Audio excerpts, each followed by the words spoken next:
जिला बिलासपुर के नमोहल जल शक्ति विभाग के सेक्शन में शिमला क्लीन वेज कंपनी के माध्यम से कार्यरत मजदूरों, चौकीदारों, फीटर और पंप ऑपरेटर आदि ने इस बात पर हैरानी जताई है कि वो वर्ष 2019 से निरंतर अपनी सेवाएं दे रहे हैं, किंतु पिछले दिन अचानक संबंधित कनिष्ठ अभियंता ने उन्हें कार्य पर आने से मना कर दिया, जिस कारण उनके परिवारों का भरण पोषण एकाएक बंद हो गया है। कामगारों ने बताया कि वे पूरे ईमानदारी व लगन से अपना कार्य पिछले लगभग 4 वर्षों से निरंतर कर रहे थे, किंतु अब ना जाने किस कारण से उन्हें बिना कोई पूर्व सूचना के अचानक कार्य पर आने से इनकार कर दिया गया है। उन्होंने कहा कि हालांकि वे मात्र 3,000 रुपए से लेकर 4,200 रुपए तक का मासिक वेतन लेकर अपने परिवारों का खर्चा चला रहे थे। उन्होंने कहा कि पिछले अगस्त माह से लेकर अब तक का वेतन भी नहीं दिया गया है और वे इस आशा में कार्य कर रहे थे कि उनके द्वारा अपने परिवारों के भरण पोषण के लिए इस दौरान उठाया गया कर्ज अदा करने में वो सफल हो जाएंगे, किंतु अब उन पर अचानक जो नौकरी छिन जाने का पहाड़ टूट पड़ा है, उससे उनकी समस्या बहुत अधिक बढ़ चुकी है। इन सभी कर्मचारियों ने मुख्यमंत्री सुखविंदर सिंह सुक्खू और उप मुख्यमंत्री मुकेश अग्निहोत्री से आग्रह भी किया है कि उन्हें नौकरी से निकाले जाने की इस अत्यंत पीड़ादायक आदेश को वापस लेने के आदेश दिए जाएं, ताकि वे सभी पूर्व की भांति निरंतर कार्य कर सके और अपने परिवारों का पेट पाल सके। उधर शक्ति विभाग के अधिशासी अभियंता राकेश वैद्य ने दूरभाष कर कहा कि शिमला क्लीन वेज कंपनी के साथ विभाग का कॉन्ट्रैक्ट समाप्त हो गया है, जिस कारण ये समस्या पैदा हुई है। उन्होंने कहा कि इस विषय में शीघ्र आवश्यक कार्यवाही की जाएगी ताकि इन सभी कर्मचारियों को राहत मिल सके। मेरा नाम सुरेश कुमार है और मैं पिछले 4 साल से शिमला क्लीन वेज के अंतर्गत जो कंपनी थी उनके अंदर जो है आईपीएच डिपार्टमेंट में काम कर रहा था। हम लगे थे 10-15 आदमी थे सेक्शन नमोहल में। तो पिछले 4 साल से मतलब जो है शिमला क्लीन वेज के अंदर जो है काम कर रहे थे और पिछली रात जो है हमें कॉल आती है और बाई व्हाट्सएप जो मैसेज है उसमें पता चला और हमें जई साहब ने जो आईपीएच डिपार्टमेंट में है उन्होंने हमें इंटीमेट किया कि आपने कल से मतलब जो है काम पे नहीं आना है और इसी जो हमारी ये जॉब है इसी के ऊपर हम आधारित है और हमारा जो परिवार का पालन पोषण हो रहा था वो इसी जॉब के से हो रहा था। पर अब हमें कोई आगे का कोई रास्ता समझ नहीं आ रहा है कि हम क्या करें आगे जो है। तो हम बहुत इस टाइम बहुत दुखी है कि हम आगे हमारा जो भविष्य है वो बिल्कुल अंधेरे में है।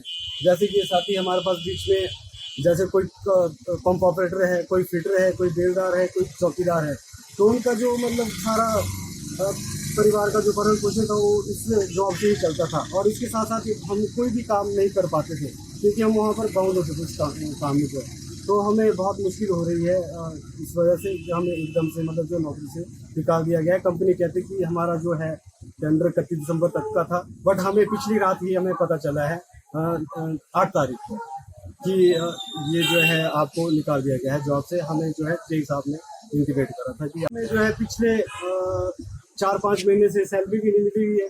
मतलब अगस्त से लेकर हमारी जो है सैलरी भी रुकी हुई थी, तो इस वजह से भी हमें ये होप थी कि हमारी जो है पॉलिसी गवर्नमेंट बना देगी, बट अब हमें एकदम से ही मतलब जॉब से निकाल दिया गया। तो पॉलिसी तो दूर की बात है, हमारा जो घर है वो चलना भी मुश्किल हो गया हुआ क्योंकि हमारे पास जो है इस जॉब के अलावा कोई और मतलब जो है काम करने के लिए कुछ और नहीं। आप सरकार से क्या चाहते हैं? सरकार से सर हम ये चाहते हैं कि सरकार हमारे लिए कोई पॉलिसी लाए जिससे हमारा जो भविष्य सुरक्षित हो सके, हमारी नौकरी जो है पक्की हो सके और हमें आगे के लिए एक मतलब आस जो है जो गवर्नमेंट से है वो हम आशा करते हैं कि इस ये गवर्नमेंट हमारी जो है इस कमियों को पूरा करेगी।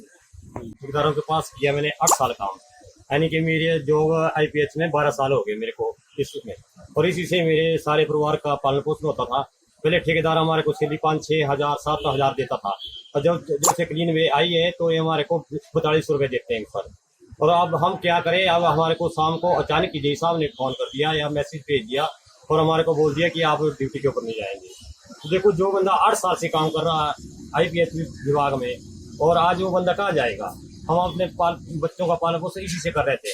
सरकार से हमारा अनुरोध है, पिछले वाली सरकार से हमारे को बहुत लारे लगाए कि आपको एक हफ्ते के बाद पक्का करते हैं, आपकी पॉलिसी बनाते हैं, कुछ और करते हैं। उसी सरकार ने महेंद्र सिंह ने कुछ भी नहीं किया।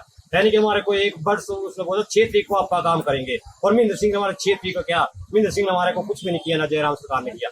अब हम इसी सरकार से बोलते हैं, कांग्रेस सरकार से, कि हमारा कुछ ना कुछ सोचा जाए इसके बारे में। हम बहुत गरीब आदमी है और हमारे को पीसा हुआ है इस पिछली सरकार ने भी, और आगे वाली सरकार ने हमारे को नकार दिया, इन्होंने पीस किया समझो।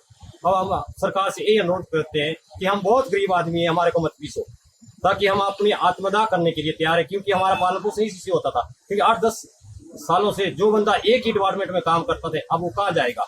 और सरकार तो बोलती है क्लीन वे, क्लीन वे, क्लीन वे से हमारे को क्लीन वे से लेने देने, हमारे को अपने अंडर किया जाए, ताकि हमारे पास कोई पंप ऑपरेटर है, कोई गरीब घर से आदमी है, हम कोई हमारे घर से कोई रोटी देने वाला कोई नहीं है, कोई और नहीं हमारे पास चाह रहा। इसी डिपार्टमेंट से जिस बंदे ने 8-10 साल काम किया, अब वो बंदा कहाँ जाएगा। हम सुख से बोलते हैं, अग्नोत्री से बोलते हैं कि हमारे इस बातों के ऊपर गौर करो, हमारे को अपने अंडर लो, सरकार के अंडर लो, ताकि हम अपने बच्चों का पालन पोषण ठीक तरह से कर सकें। 5-4 बच्चे हमारे, 3-4 बच्चे हैं, हम अब कहाँ जाए।